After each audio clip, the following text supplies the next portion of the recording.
సమయంలో మరి పెద్దపాలెం దైవ సేవకులు కొన్ని మాటలు దేవుని వాక్యం వినిపిస్తారు.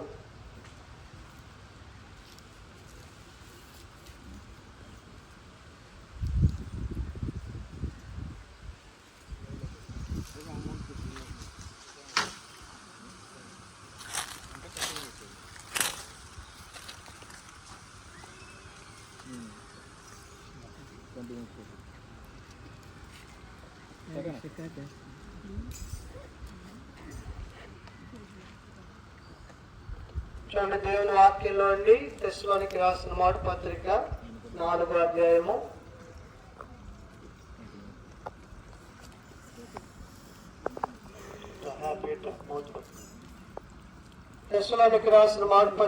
4వ అధ్యాయము 13వ వచనాన్ని నేను చదువుతున్నాను, దయచేసి గమనించాను. సహోదరులారా, నిరీక్షణ లేని ఇతరుల వల్లే మీరు దుఃఖపడుకున్న నిమిత్తము నిద్రించుచున్న వారిని గూర్చి మీకు తెలియకుండా మాకు ఇష్టం లేదు. యేసు మృతి పొంది తిరిగి లేచనని మనం నమ్మినలా అదే ప్రకారం యేసు నందు నిద్రించిన వారిని దేవుడు ఆయనతో కూడా వెంట పెట్టుకొని వచ్చును. చూడండి, ఇక్కడ మనం చూస్తే 13వ వచనంలో నిరీక్షణ లేని ఇతరుల వల్లే మనము దుఃఖపడుకునే నిమిత్తము. పిల్లలు, ఈ లోకములో క్రైస్తవానికి దేవుడు ఒక గొప్ప నిరీక్షణ ఇచ్చినాడు. నిరీక్షణ అంటే అర్థం ఏంటంటే, పిల్లల ఏదైతే జరగబోతుందో దానిని నమ్మడమే నిరీక్షణ. ఏమి జరగబోతుంది? ప్రభువైన యేసుక్రీస్తు వారు 2025 సంవత్సరాల క్రితం ఈ భూమి మీదకి మానవుడిగా వచ్చినాడు. పిల్లలు, ఎందుకు యేసుప్రభువు వారి లోకంలో జన్మించినాడంటే బైబిల్ చెప్తుంది, పాపాలను రక్షించేటప్పుడు క్రీస్తు యేసు. అలాగే యేసుప్రభువు వారు వచ్చిన ఉద్దేశం ఒకటి ఉంది. ఎలాగైతే మరి పిల్లల మాస్టర్ గారు ఈ లోకంలో జన్మించిన తర్వాత చక్కగా దేవుడు ఆయనకి మరి ఈ లోకంలో జన్మింప చేయడమే కాదు, చక్కగా వివాహంలో తర్వాత వారిద్దరిని ప్రేమించి బిడ్డలనిచ్చి వారికి కుమారులను కుమార్తెలనిచ్చి మరి మనవలను మనవరాలనిచ్చి పిల్లలకు ఉద్దేశం అనేది దేవుడు ప్రతి మనిషి పట్ల కలిగి ఉన్నాడు. కాబట్టి యేసుప్రభువు వారి లోకానికి వచ్చిన ఉద్దేశం ఏంటంటే మానవులను రక్షించడానికి ఆయన వచ్చినాడు. యేసుప్రభువు ద్వారా 3 అంతల రక్షణ మానవునికి ఉంది. మొదటిగా దేని నుండి రక్షణ అంటే పాపముల నుండి రక్షణ. పాపముల నుండి రక్షణ అంటే ఏంటి? చూడండి, ప్రకటన గ్రంథం 1వ అధ్యాయము 6వ వచనం చూడండి. పాపముల నుండి రక్షణ అంటే అర్థం ఏంటంటే ఆయన మనల్ని ప్రేమించచ్చు, తన రక్తం వలన మన పాపముల నుండి మనల్ని విడిపించుట అనే మాట కింద ఫుట్నోట్లో రాయబడింది. పిల్లల మన పాపములను కడుగుట. కాబట్టి ఈ లోకములో మానవుని యొక్క పాపాలను కడిగే ఔషధం ఏమీ లేదు. ఒకే ఒకటి, అదే యేసుప్రభు వారి యొక్క పరిశుద్ధమైన రక్తం. అందుకని యేసుప్రభు వారి లోకములో పిల్లల జనన దోషము లేని దేవుడు ఆయన, కర్మ దోషము లేని దేవుడు ఆయన. అందుకని ఆయన జన్మ మన వంటిది కాదు.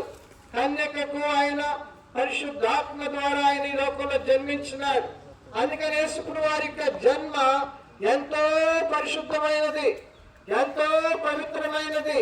ఈ లోకంలో యేసుప్రభులాగా జన్మించిన వారు ఎవరు లేరు. పిల్లలు ఎందుకు ఆ దేవుడు మానవ రూపం దాల్చినాడంటే మీకోసం, నా కోసమే. కాబట్టి ఆ దేవుని యందు విశ్వాసం ఉంచడం ద్వారా మానవుని యొక్క పాపానికి పరిహారం దొరుకుతుంది. కాబట్టి మరి వాక్య మాస్టర్ గారు కూడా ఆ ప్రభునందు విశ్వాసం ఉంచినాడు, తన జన్మ కర్మ పాపాల నుండి విడుదల పొందుతూ వచ్చినాడు. రెండవదిగా పిల్లరా, రెండవ రక్షణ ఏంటంటే దేహానికి రక్షణ. కాబట్టి దేవుని వాక్యంలో రాయబడుతూ వచ్చింది, దాదాపు 8 సంవత్సరాలు అన్నగారికి 83 సంవత్సరాలు.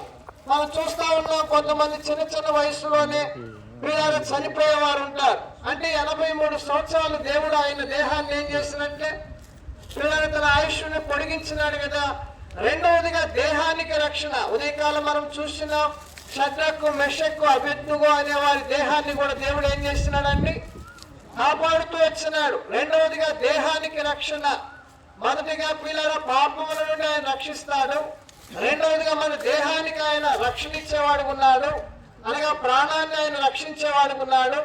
మూడవదిగా ఆయన ఇచ్చే రక్షణ ఆత్మకు రక్షణ. అనగా ప్రాణాన్ని రక్షించేవాడు ఆయనే, ఆత్మను రక్షించేవాడు ఆయనే, దేహాన్ని రక్షించేవాడు కూడా. కాబట్టి ఇప్పుడు ఆత్మను రక్షించడానికి యేసుప్రభు వారు వచ్చినాడు. కాబట్టి నీ ఆత్మ నశించిపోకుండా, నరకానికి వెళ్లకుండా నీ ఆత్మను రక్షించడానికి ఆయన వచ్చినాడు. కాబట్టి మొదటి విషయం ఏంటంటే పిల్లల నిరీక్షణ ఏంటంటే యేసుప్రభు వారి లోకానికి మన కోసమే వచ్చినాడు. ఆయన చనిపోయినాడు, సమాధి చేయబడ్డాడు, తిరిగి 3వ దినాన తిరిగి లేచినాడు. ఈరోజు మన నిరీక్షణ ఏంటంటే మరి ఈ దేహాన్ని ఎందుకు మనం ఇక్కడ భూమిలో నాటుతున్నాం. పిల్లలు మనం చూడండి, ఏదైనా ఒక విత్తనాన్ని నాటేటప్పుడు మనకు ఒక నిరీక్షణ ఉంటుంది. ఏంటి ఆ నిరీక్షణ అంటే ఆ విత్తనాన్ని మనం నాటినప్పుడు అది మళ్ళా ఏం చేస్తుంది, మొలకెత్తుతుంది. అలాగనే ఈ శరీరం కూడా ఒక దినాన మొలకెత్తేదిగా ఉంది. అంటే ఎలాంటి శరీరాన్ని మరి అన్నగారు ధరించబోతున్నాడు అని అంటే చూడండి, కొరింథీయులకు రాసిన మొదటి పత్రిక 15వ అధ్యాయానికి రాండి. పిల్లలు ఖచ్చితంగా ఒక దినాన ప్రభువైన యేసుక్రీస్తు వారు ఎలాగైతే చనిపోయి సమాధి చేయబడి తిరిగి లేచినాడో అలాగనే అన్నగారు కూడా తిరిగి లెగుస్తాడు. చూడండి, కొరింథీయులకు రాసిన మొదటి పత్రిక 15వ అధ్యాయము చూడండి 38వ వచనం నేను చదువుతున్నాను.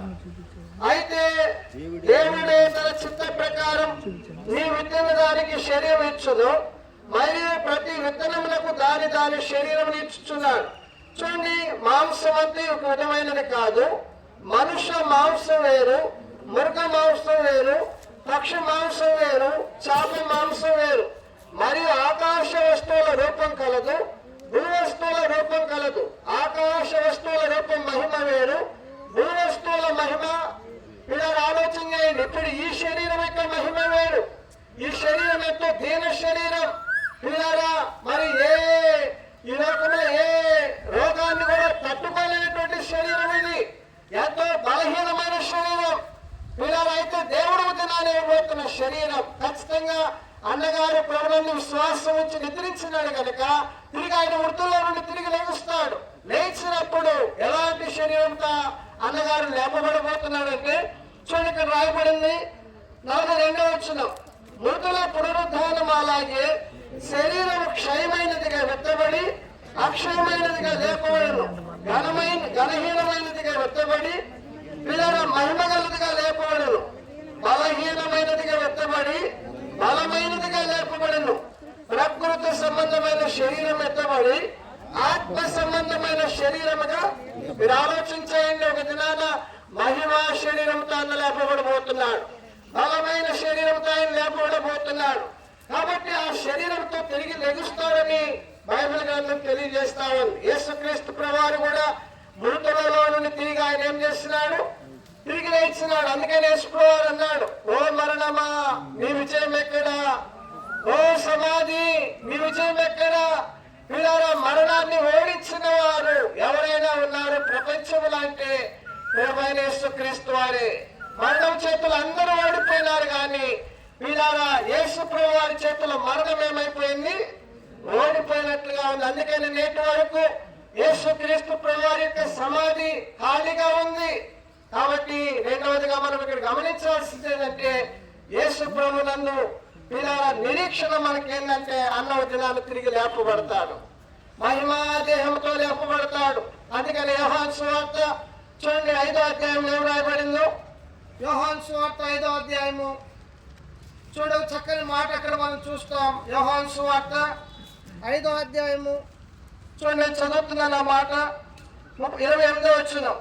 దీనికి ఆశ్చర్యపడకుడి, ఒక కాలం వచ్చుచున్నది, ఆ కాలమున సమాధుల్లో ఉన్న వారందరూ ఆయన శబ్దం విని మేలు చేసిన వారు జీవ పునరుద్ధానములకును, కీడు చేసిన వారు తీర్పు పునరుద్ధానములకు. ఇది మాత్రం జరిగింది, ఒకరోజు తీర్పులో నిలబడాలి. ప్రతి మనిషి తాను చేసిన పని కొరకై క్రియలను బట్టి ప్రతిఫలం పొందబోతున్నాడు. అందుకని దేవుని వాక్యాన్ని మనం చూస్తే కొంతమంది ఏమన్నా జీవ పునరుద్ధానానికి బయటకు వస్తారు, కొంతమంది ఏమన్నా తీర్పు పునరుద్ధానానికి బయటికి. అందుకని 2 కొరింథీ 5:10లో రాయబడింది, ప్రతి వానికి వాని క్రియల చొప్పున సిద్ధపరిచిన. కాబట్టి ఈ లోకములో యేసు ప్రభువునందు విశ్వాసం ఉంచడం ద్వారా పిల్లల నిజంగా అన్నగారికి దేవుడు ఏ పునరుద్ధానాన్ని ఇవ్వబోతున్నాడు, జీవ పునరుద్ధానం. పిల్లల ఆ పునరుద్ధానంలో పాలు పొందేవారు, బైబిల్లో రాయబడిన మొదటి పునరుద్ధానంలో పాలు పొందేవారు ఎవరంట, ధన్యులు, వారు ఆశీర్వదించబడిన వారు. ఏం జరిగింది అక్కడ, పిల్లలు ఎలాంటి దేహంతో ఆయన రాబోతున్నాడు మనం చూసినాం. అయితే ఎక్కడికి వస్తాడు అనేది మనం చూస్తే మధ్యాకాశంలోనికి వస్తాడు. చూడమాట తెస్సలోనికీ పత్రిక 4వ అధ్యాయంలో పిల్లలు తిరిగి దినాన యేసుప్రభు వారు వచ్చేటప్పుడు మరి అన్నగారిని ప్రభుతో కూడా వెంట పెట్టుకుని వస్తాడు. వచ్చిన చదవండి, తెస్సలోనికీ పత్రిక 4వ అధ్యాయం. ఆర్భాటముతోను ప్రధాన దూత శబ్దముతోను దేవుని బోరతోను పరలోకము నుండి ప్రభు దిగి వచ్చును. పరలోకం నుండి ప్రభు ఏం చేయబోతున్నాడు, తిరిగి వచ్చినప్పుడు ఏం చేస్తాడు,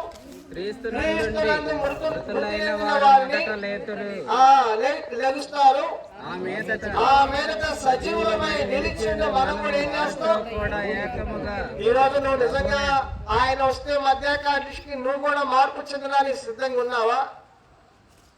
పిల్లరా, మరి వెంకయ్య గారు ఆయన మౌనంగా ఉండి మనతో మాట్లాడేది ఏంటంటే, నా బిడ్డలారా, నా కుమార్తెలారా, నా మనవలారా, నేనైతే ఒక దినాలు తిరిగి లేపబడతాను, ప్రభుత్వ యుగాలు ఉంటాను.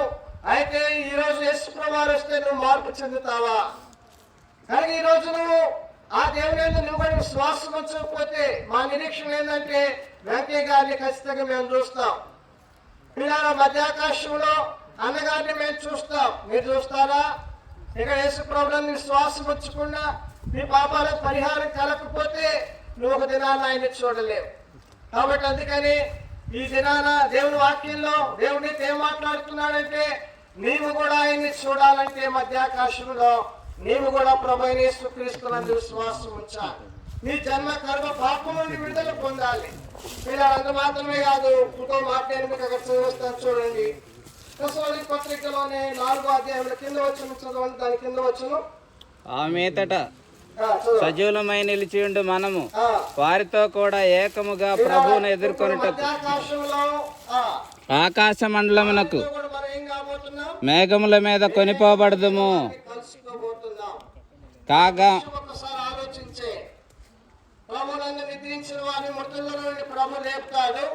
వారిని వెంటబెట్టుకుని మధ్యాకాశంలోకి వచ్చినప్పుడు ఇక్కడ ప్రభువునందు విశ్వాసం ఉంచి ఆయన రాకడ కొరకే ఎదురు చూస్తున్న సిద్ధపడుతున్న వారు కనురెప్ప పాటలో మార్పు చెంది నువ్వు కూడా మధ్యాకాశంలో వారిని నువ్వు కలుసుకోగలవా?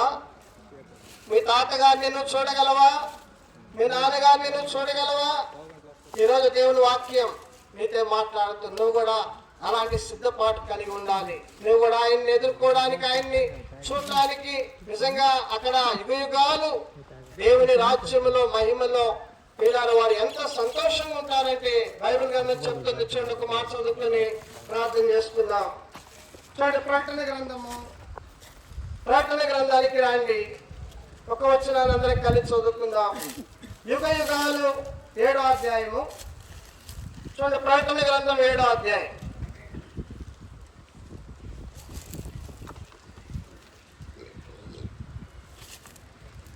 ప్రకటన గ్రంథం 7వ అధ్యాయము.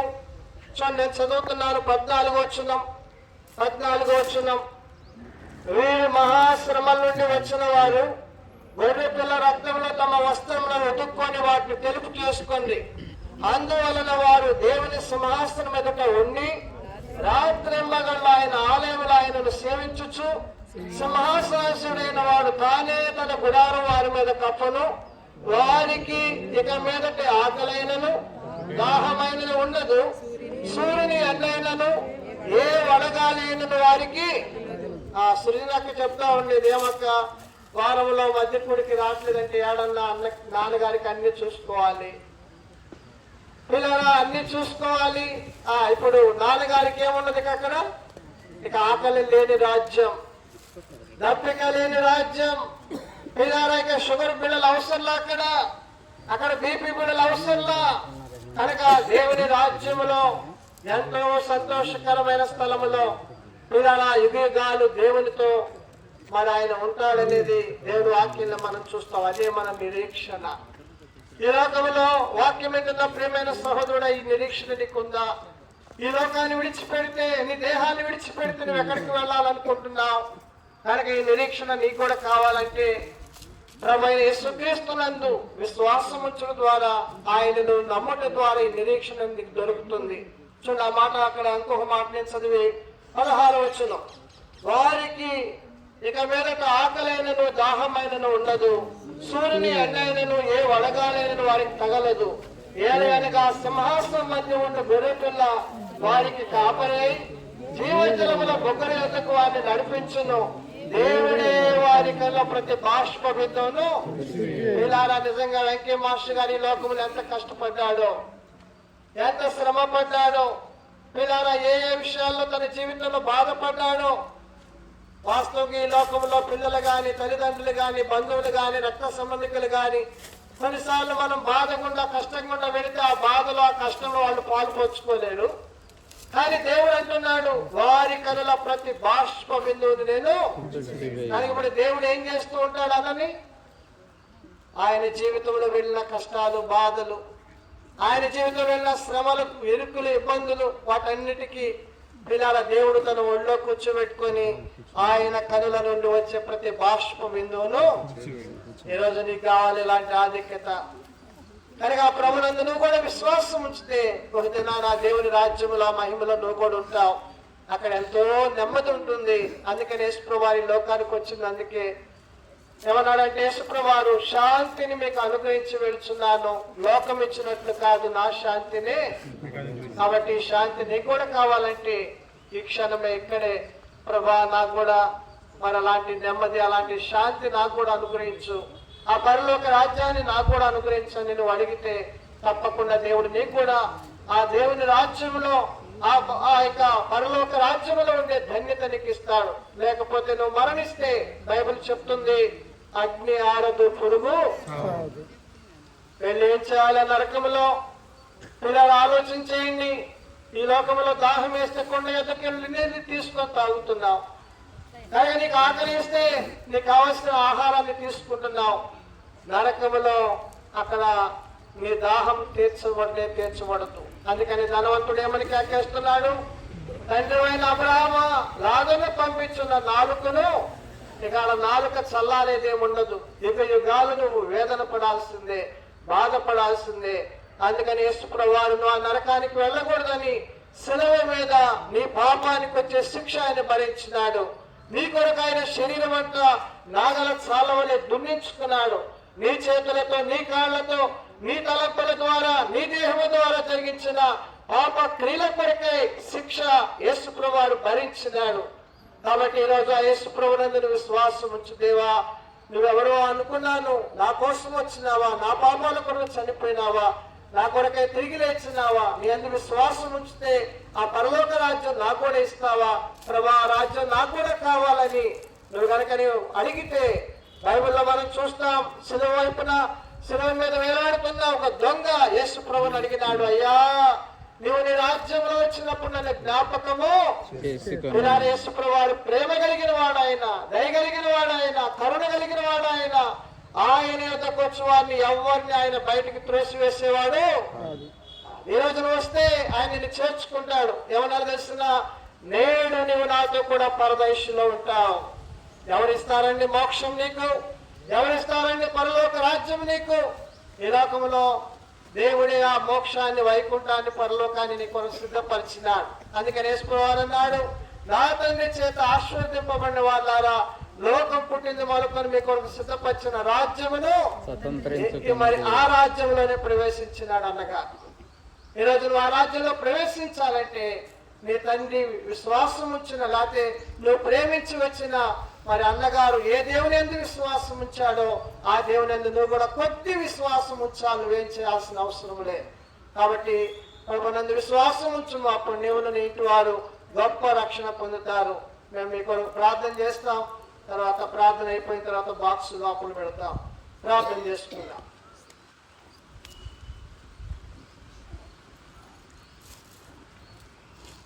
పరిశుద్ధుడు అయిన మా తండ్రి, ప్రేమగల మా ప్రభువా, నాయన ఈ నిమిష గడియలు నీవు ఇచ్చిన మాటలకై స్తోత్రాలు. నీ దాసుని ద్వారా నీవు మాట్లాడిన మాటలకై స్తోత్రాలు. ఈ లోకములో నాయన మరలా నాయన నీ బిడ్డను లేపే దేవుడు, నాయన నీ పునరుత్థానమందు నువ్వు లేపే దేవుడు. ఇటు నిరీక్షణ, ఇటు నమ్మకము నాయన అంటే మాస్టర్ గారు కలిగిన నిరీక్షణ, నమ్మకము, కుటుంబం వారు చేరి ఉన్నవారు అందరూ ఇలాంటి నిరీక్షణ, నమ్మకము కలిగి దేవా ప్రభునందు నిద్రించాలని, ప్రభునందు నిద్రించిన వారు ధన్యులని సెలవిచ్చినట్లుగా నాయన ఆ విధంగా నీ వాక్యము ప్రతి ఒక్కరితో మాట్లాడిన దేవుడు కనుక అలాంటి ఈ భూమి మీద మిగిలి ఉన్న మేము తండ్రి ఇలాంటి నిరీక్షణ, నమ్మకము, విశ్వాసం నాయన మిగిలి ఉన్న భూమి మీద మిగిలి ఉన్న మేమందరం కూడా అలాంటి నిరీక్షణ, నమ్మకము కలిగి దేవా కొనసాగుటకు సహాయం దయచేయండి. మా తండ్రి ఈ సమయంలో చెప్పబడిన మాటలను దీవించి ఆశీర్వదించు. నీ దాసుడు సెలవిచ్చినట్లు మనైనది ఎనుకటి వలనే మరలా భూమికి చేరును, ఆత్మదాన్ని దయచేసిన దేవుని ఎదుగు చేరునని సెలవిచ్చిన రీతిగా దేవా నాయన ఈ సమయంలో దేవా ఆ విధంగా తండ్రి ప్రతి ఒక్కరికి అలాంటి నిరీక్షణ, నమ్మకం దయచేసి తోడైన ముందున్న సమయం అంతా కూడా ఆశీర్వాదకరంగా మార్చమని యేసు ప్రభు నామములో ప్రార్థించి వేడుకున్నాం తండ్రి. సమయంలో పాట పాడుతూ ఉంటాము. బాక్స్ జాగ్రత్త లోపల దింపండి. తర్వాత చివరిలో మరి పట్టేసిన తర్వాత